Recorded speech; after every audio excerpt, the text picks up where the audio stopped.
TV, olha só. Relator bolsonarista pede arquivamento de ações contra Eduardo. É óbvio, né? É óbvio. E ele conta com isso e sempre contou com isso. Sempre contou com isso. Matéria do Diário do Centro do Mundo, o deputado federal delegado Marcelo Freitas. Já começa errado, né? Porque já começa que é um deputado federal que é delegado, né? Tá cheio, tá cheio. Relator do processo que apura a conduta de Eduardo Bolsonaro no Conselho de Ética da Câmara apresentou hoje seu voto pelo arquivamento da representação movida pelo Partido dos Trabalhadores. O filho do ex-presidente Jair Bolsonaro é acusado de quebra de decoro parlamentar por atuar contra o Brasil no exterior e incentivar autoridades dos Estados Unidos a aplicarem sanções contra o país e seus agentes públicos. O relatório produzido pelo bolsonarista poderá ser rejeitado pelo colegiado e outro relator poderá ser designado caso o processo avance. A denúncia do PT foi protocolada em março, quando Eduardo já estava há pelo menos um mês nos Estados Unidos, participando de encontros com lideranças conservadoras estadunidenses, organizações da direita cristã e membros do Partido Republicano. Segundo a legenda, essas articulações tinham o objetivo de pressionar autoridades brasileiras e desestabilizar instituições republicanas, em especial o Supremo Tribunal Federal. Eduardo foi convidado a participar da reunião por vídeo, mas não compareceu e não constituiu advogado, sendo representado por um defensor público. Que vergonha, né? Como não havia advogado na Câmara disponível, a sessão ocorreu com essa representação provisória. O relatório de Freitas será submetido à votação do colegiado, composto por 21 deputados. Caso aprovado, o processo será arquivado, mas ainda poderá ser levado ao plenário caso haja recurso. Na representação, o PT argumenta que Eduardo extrapolou os limites do mandato ao agir fora do país em defesa de medidas hostis às autoridades brasileiras e ao difamar instituições do Estado Democrático de Direito, configurando ato atentatório à ordem institucional e ferindo o princípio de representação parlamentar.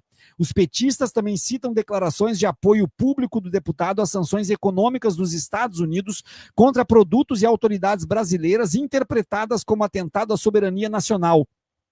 Além do processo no Conselho de Ética, Eduardo enfrenta questionamentos administrativos na mesa diretora da Câmara por excesso de faltas não justificadas, estando fora do país desde o início de 2025.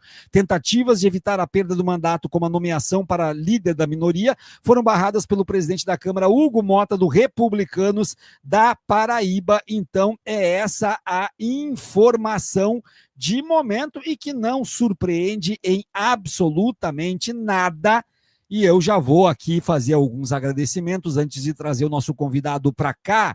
E o meu agradecimento é daquilo que eu não li até agora, que é, na verdade, a Silvia S. Almeida, que presenteou com 5 assinaturas do DCM, com isso passou a régua na meta de membros, mas quero pedir para vocês que nos ajudem a subir esta audiência. Agora sim, eu vou trazer para cá o nosso querido Ricardo Melo para um bate-papo mais uma vez agradável aqui à tarde. Ricardo, muito obrigado, muito boa tarde, meu caro, como é que tu tá?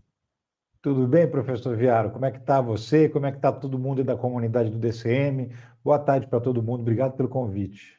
Obrigado por ter aceitado o nosso convite, está todo mundo muito tranquilo, porém, essa notícia que chega agora e que não surpreende, eu vou colocar aqui na manchete, meu caro, para a gente conversar, o relator pediu o arquivamento de todas as ações contra o Eduardo. Ações, então, que passaram por representações do PSOL e do PT, as ações do Eduardo, deixando claro para a nossa comunidade, as ações do Eduardo Bolsonaro nos Estados Unidos contra o Estado brasileiro. O relator que foi escolhido é bolsonarista, é esse delegado, vamos pegar aqui de novo o nome dele, tá ali a fotinho, o delegado Marcelo Freitas, do União Brasil, pediu o arquivamento. Agora, evidentemente que vai ser votado esse relatório pelo colegiado do Conselho de Ética. Se for aprovado, arquiva-se tudo. Se não for aprovado, então pode ser sorteado um novo relator. Eu te pergunto, Ricardo, tu te surpreende com isso? Qual a tua expectativa para o andamento disso? E eu estou muito enganado em dizer que esse é o cúmulo da falta de vergonha na cara dessa gente propor um arquivamento desse relatório, meu caro. Olha, professor, surpresa zero, assim, completamente zero surpresa vindo de quem vem. A surpresa que eu tenho já de algum tempo é de ter um conselho de ética tão inepto, tão absolutamente de costas para a sociedade brasileira, que não está olhando para os problemas reais que acontecem dentro da Câmara dos Deputados, né? A própria nomeação de um bolsonarista para relatar o processo que pode levar à cassação do Eduardo Bolsonaro já é uma piada de mau gosto. A gente nem precisaria estar discutindo isso aqui agora, porque lá atrás, quando nomeou, a gente já poderia ter adiantado esse resultado.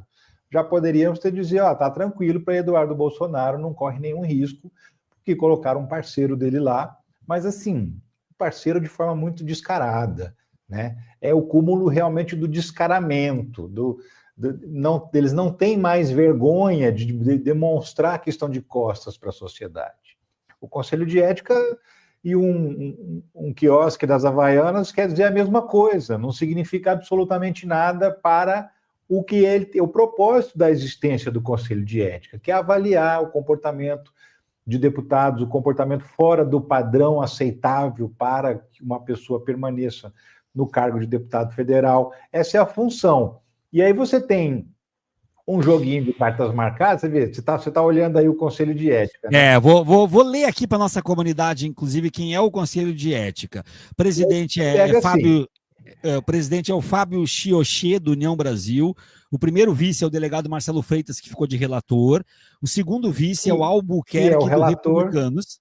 Né? O Albuquerque, do Republicanos. Depois a gente tem o Cabo Gilberto Silva, o Domingos Sávio e o Gustavo Gayer. Esses são os do PL. O PL, no momento, não está ocupando todas as vagas disponíveis, está com uma vaga em aberto.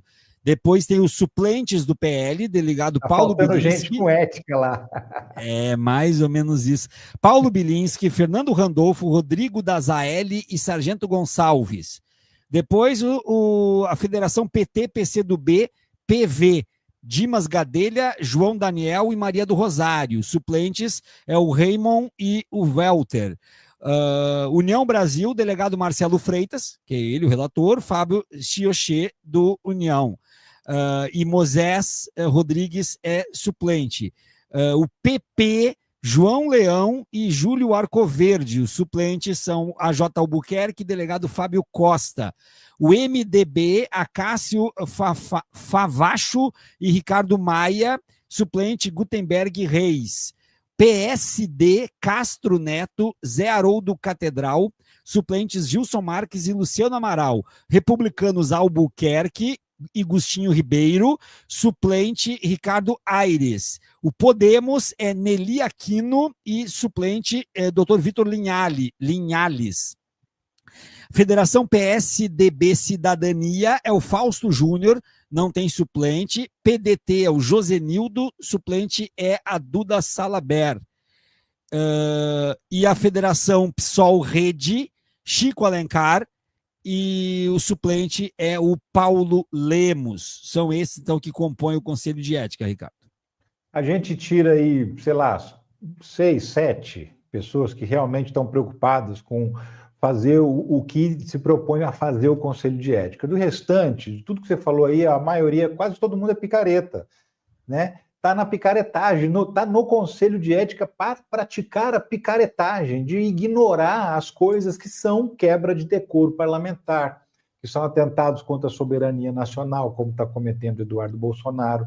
Então, assim, o presidente do Conselho chegou para o vice dele e falou: toca você aí essa investigação, que você é parceiro dele, toca você, né? Porque é o presidente que indica o relator. Também não é uma eleição, é uma indicação direta do presidente. Então ele escolheu. E houve, inclusive, cobrança por parte da bancada da esquerda para que fosse trocado o relator, justamente por conta do vínculo, do óbvio conflito de interesse. Mas o presidente simplesmente ignorou, deixou para lá, não vai mudar, vai ser ele mesmo, e aí o resultado está aí, né? O que me faz lamentar mais do que tudo é o seguinte: tudo isso custa dinheiro. Custa dinheiro acender uma lâmpada na Câmara dos Deputados. Custa dinheiro da TV Câmara, custa dinheiro dos servidores públicos, custa dinheiro da nação, os salários, as verbas de gabinete, o cotão parlamentar, custa dinheiro nosso. A gente sua, paga imposto para eles gastarem com essas inutilidades, essas absurdas inutilidades, né? E transformar o único organismo que tem como função zelar pelo bem-estar do comportamento dos deputados federais, transforma isso num circo. Assim, se colocar uma lona em cima, realmente vira um circo. Porque tem todo tipo de freak show ainda, aqueles, né, um circo de horrores, porque é o que a gente está vendo acontecer no Conselho de Ética, não é de hoje. Então não me surpreende em nada, muito pelo contrário, e é triste. Me surpreende é que a gente ainda esteja vivendo isso em pleno 2025. Ele pode ser rejeitado e aí indicar outro relator, e se houver recurso, pode ir para o plenário da Câmara, mas aí também tem que julgar esse recurso. Então, eu vou ser bem sincero, Ricardo, isso me doeu, sabe? Isso me doeu porque a gente está falando de Eduardo Bolsonaro sair impune nos processos que podem levar ele à cassação. Isso me doeu. E o Chico Alencar, que é do Conselho, ele postou aqui no X, tá? Vale tudo no Conselho de Ética. Eduardo Bolsonaro, que opera nos Estados Unidos contra o Brasil, desprezou a representação contra si no Conselho de Ética da Câmara, não constituiu advogado, nem apresentou defesa prévia, ignorou mais uma vez o parlamento que o mantém. Aí ele continua: a Defensoria Pública, a Advocacia dos Necessitados, fez sua defesa prévia. O relator delegado Marcelo Freitas, bolsonarista, considerou inepta a representação e pediu arquivamento.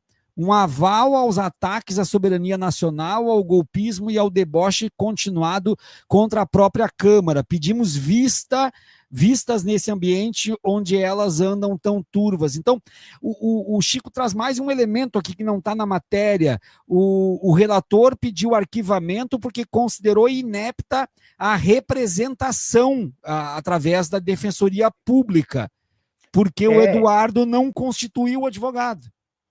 Sim, e assim, a defesa alega, a defesa do relator, né, porque é uma defesa, o que ele fez é uma defesa para o Eduardo Bolsonaro, alega que, como é prerrogativa do executivo dos Estados Unidos impor sanções, então não seria o Eduardo Bolsonaro, então não tem nada a ver com isso, segundo o próprio relatório que foi escrito pelo delegado Marcelo Freitas, que ele não tem esse nível de ingerência, né?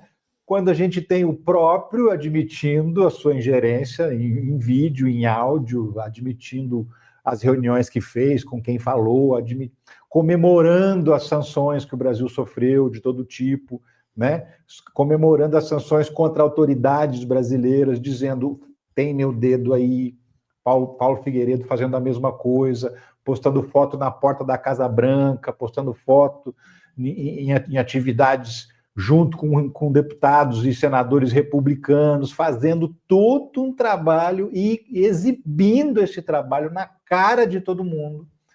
Mas o relator não viu nada demais. O relator achou que está tudo bem, que ele não tem ingerência, ele não provocou essas sanções que nós estamos sofrendo, que o Brasil está sofrendo, e que está custando o emprego de muita gente, viu, professor? Isso é bom lembrar também. Está custando, principalmente, e o que é o mais curioso de tudo, em regiões bolsonaristas, regiões industrializadas do sul do país. A indústria moveleira do sul do país está sofrendo horrores, porque exportava muito para os Estados Unidos e não está podendo exportar mais. Isso é desemprego que está rolando por conta das tarifas nas regiões que ajudaram. O estado de São Paulo, que é o estado mais afetado por esse tarifaço, é o estado que elegeu o Eduardo Bolsonaro. Então, o castigo para essas pessoas, para essas regiões, vem a cavalo.